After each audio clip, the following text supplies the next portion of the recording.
și straiele înscrise în hârtii și le-au băgat în locomotivă și vedează de paduci. Da. Și am stat acolo o jumătate de zi în cheile goale și vă și straiele de la locomotivă, și era unul Boșgan, Costan aici. Și așa fugea paduche pe dânsul că și ne-au dat straii noi, ne-au îmbrăcat așa cu niște straii noi, eram. Și pe coșala, la o jumătate de ceas, fugea paduche pe straile ce nou, ieșea din trupul lui. Paduche, spun pe Sfânta Dreaptă. Și am ajuns în Câmpul lui Mușel și ne-au dus într-un sat Boteani și acolo ne-au băgat la un boier și făceam mâncarea la boier, ne-au dus cu evacuarea, cu un carișor, cu sobă, cu și mergea pe drum, punea lemne și făcea mâncarea pe drum. Și am stat acolo și am făcut acolo instrucție și au venit și ne-au luat și ne-au încorporat în Oltenia, în județul Romănați, într-o comună Pleșoiu. Măi, și făceam acolo într-o luncă, Dumnezeule, Doamne, te temei, de balaur era. Și a făcut așa un parc de noi, de stăm în corturi câte 10 soldați în grupă, în cort. Și făceam o instrucție de mâncam pământ de război, aveam niște suboficiali instruiți în germană, armata SS, pe moarte și pe viață. Și am făcut instrucția acolo și vineam americane, vineam câte 30-40 de avioane, așa ca cu coarle. Și ne punea de pază și stăteam la podul Olt, pe Slatina, de asta parte, de cea parte soldați, câte 3 soldați de pază eram de acolo. Și știi să nu vii cineva să menează podul de peste Olt. Și au venit și gata și ne-a dat, noi am făcut instrucția, ne-au chemat, ne-au îmbrăcat și ne-au dat echipament, pușcă, cartușe, lopată, liniman, cazman. Noi eram împărțiți pe grupă, la o grupă aveam pușcă mitraliere și pușcași și eram așa pe lături și pălcam o porțiune, așa ca să spun, din telegenii ăștia și până în drum. Cu 2 grupe la război. Da. Și eram trăgător la pușca metralieră și avea 9 chele, mă, să trebuia că la județ. Făceam niște salturi și trebuia să dai de dură și în câteva minute să te apostești cu urletul, că te faci o moșănoi la cap și să ascunzi. Și ce nu te observi rușii, că cataun era pușcă metralier și metralier, tragea cu niște tuneri ca ciușă. Mă ferie Dumnezeu să stat 8 zile pe front și plângeam maionel și mă rugam în genunchi de ce să mă ferească Dumnezeu. Și era și tata meu în război era, că se întreba să mă șteagă. Și ne-o ofla de mine și băi băieți, să nu ochești cu pușca, ferească-te Dumnezeu să ochești, să tragi într-un om. Și aveam cartușe și le trageam în serie. Mă ferie Dumnezeu. Și am ajuns și ziua de azi, băionel, câte așa am o istorie, dacă v-aș spune. Cărniță cu salată. Apoi la colectivul ăsta care a lucrat, toți mă plecaba președintele prezent, toți și le caram lemne din păduri și mi îmblam cocanșe până în vârf și trageam și știi ce făceam, să duceam. Și nu îmi puneam nici o normă și nici un ban nu câștigam. Și abțineam, am o tătă mâna că aveam toată livada asta și când era fân, o coseam toată cu coasa pentru la 1 hectar îmi dădea 3 ari de fân și îmi țineam 2 vaci, câte 2 tauri, știi, și mergeam la școală în Calugariță cu 25 de kg de lapte în toată dimineața, sculam, mulgeam vacile și puneam 2 sus la sol și 2 bleauri în mână. Câți ani aveai atunci, la mine, în Calugariță îl ducea. Câți ani aveai atunci? Eh? Câți ani aveai când duceai laptele la mașină? Când eram înainte, când s-o colectivizat, câți ani am. Și veneam și și făcea Mariuța mâncare și mâncam pe fugă și arde la colectiv și dă la colectiv și la colectiv mă băgat pe la baza furajeră la zootehnie să car mâncare și era Bondari, asta era Iona lui Șurub, Vasilia lui Șcleampă, beau, tot beau și mă punea și puneam bani și eu și beau și tot mă râdea, că Vadana așa ca luat-o pe Mariuța, citești și puneam bani Stăm aici și... și beam așa dacă se veneam un pahar de aici tăiam, îl beam, Mama, dacă, lasă acolo, că le împărțim îl când luam, să mâncăm, turnam da? în Lasă-i șubotă acolo. și nu beau. Și-i duceam pe cei acasă, mor de beat. Și eu mă ferie, domnule, să-mi băut, îți spun măionel și Hai grijă la mână. cu măsură. Îți spun, dacă ni se întâmpla așa, odată 100 de gram, dacă 50 de gram le beam. Și uite, că toți îți mor, cât au fost, și toți au plecat. Și eu, Vrem să uite la mine, deci. Hai chiar așa, și-a dat Dumnezeu și ce? A murit și-a venit femeia asta la mine, vrei, nu vrei? Bun așa. Bună, și eu Bun, mulțumesc, așa. eu îi mulțumesc de bunul Dumnezeu. Și mă rog, uite, să mă duc la biserică, mă, Ionel, vă spun să mă rog, să când pun împărat cerea spre Sfânta Trăime, mă rog, așa cu o dragoste și cu o credință, de bun, și dacă așa am lipsit cât am omul, nu mă pot să prins Marius aici așa de bun prieten și vine și mă ia cu mașina și mă zavzea și mă aduce înapoi. Iar o pătut el cu femeie de ce și-a venit odată, și-a venit până la mine și l-am servit așa. Și să mă nu mă lasă, bă, zic, aia mă măcar, nu, bă, bine și-mi băia așa la biserică. Da, Mare lucru. da. Și-a pătut și el, da, și-a băgat la ceaia, l-a lăsat, știi? Tu ai tot timpul ăsta, dar fetița au venit la tine și Da. și pe ea să se dea. Și Da, o să te dai și tu după ce se Să ia dea, și- da? moșul Vasilica, mă. Da, după aceea, cu pe rând.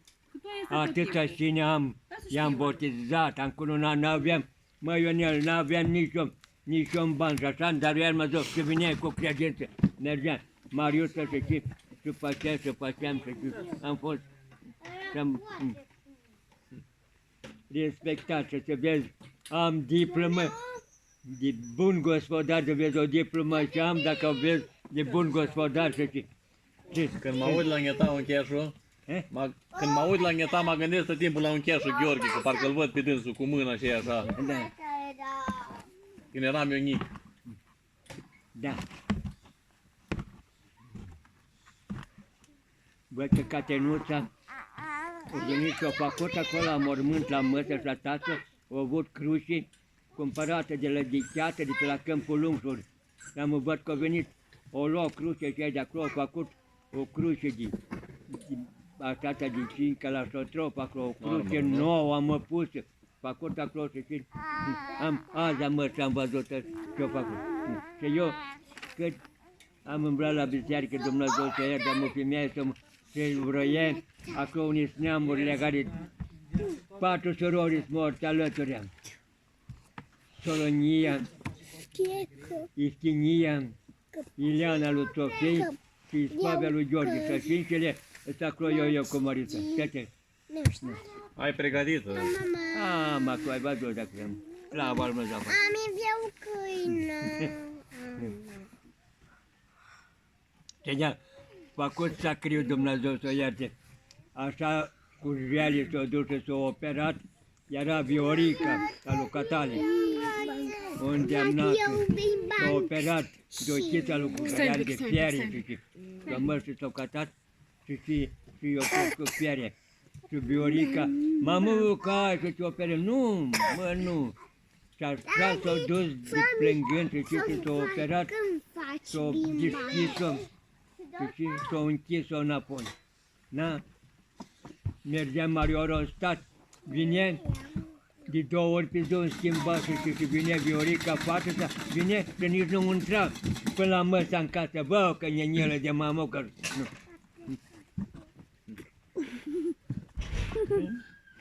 Am rămas, ce spun.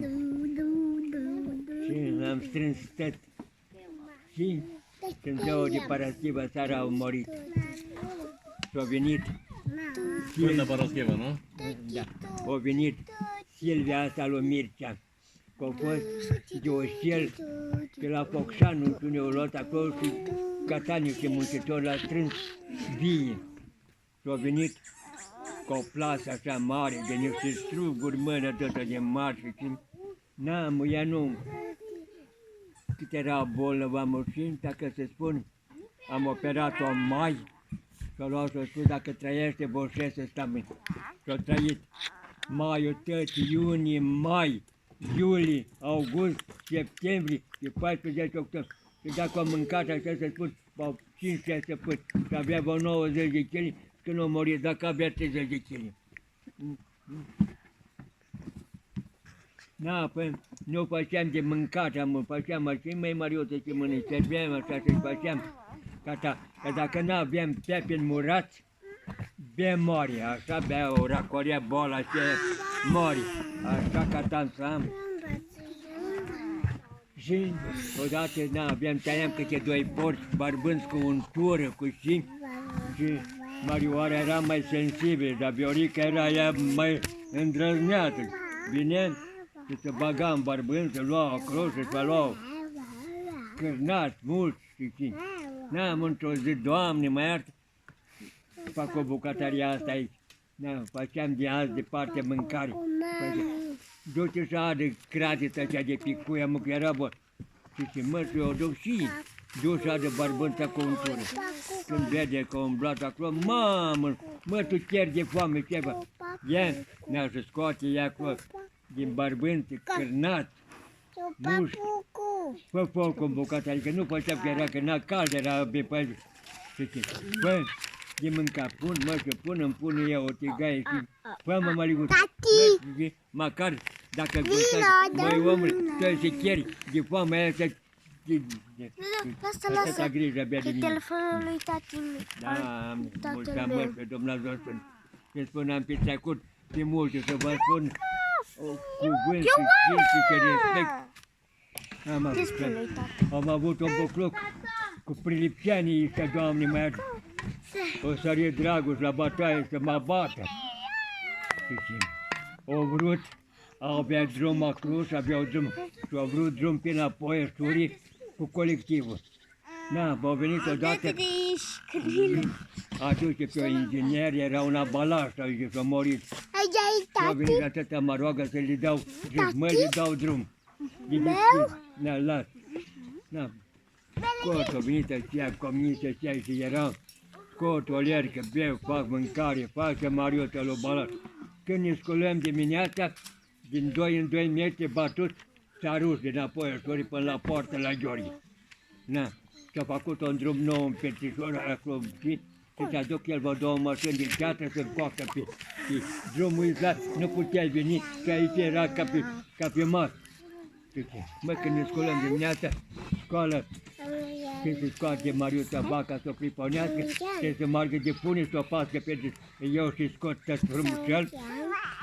Noi eram așa de muncitori, s-a încarat atâta gunoi de la Gosta, de la Patrimițe, că mănește gunoi cătărițele, bă, și am pasiune și gunoi de graj era cu balii, nu putea bă, și mă duc cu un faiton de gunoi de ceala în prește până în șep, mai merg la 2 faiton și am ajuns în Poarta Așorii. Când m-am ajuns în graj și bat calul, vine Prilican și la plece, la mine mă sare la bat, la ce m-am dus gunoi.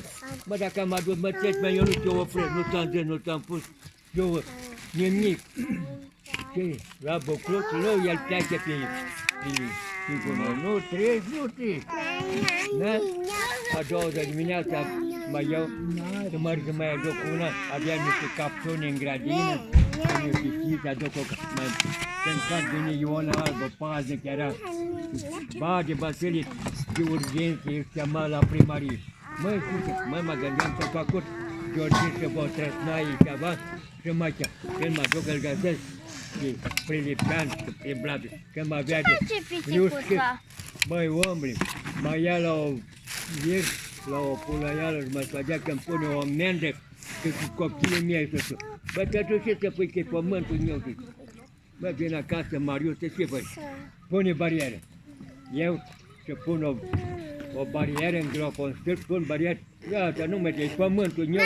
Apel, drumul, vine să bată de și ia să smulge stâlpul, și ca să-l pui alături, așa, îl ia și la zvârlie în până încolo. Și vine la mine, aproape să mă bată. Când o dat Dumnezeu, și a venit Gheorghe, Genel și Marioara. Când au văzut Marioara, Dumnezeu, era să-i spargă, o prindeam pe Marioara, noi îi spargeam mașa, îi spargea capul oprit. Marioara, așa s-o ne, pământul nostru, ne? Gata, ne? Aveam un gârle, o bucățică de gârle cu aleșteu, cu pădurii, da. Și, vedeți, când caci, în blam, era de la Petrice Puteanu pe Closul Statul, ca drum în blam, nu mai zicea aici.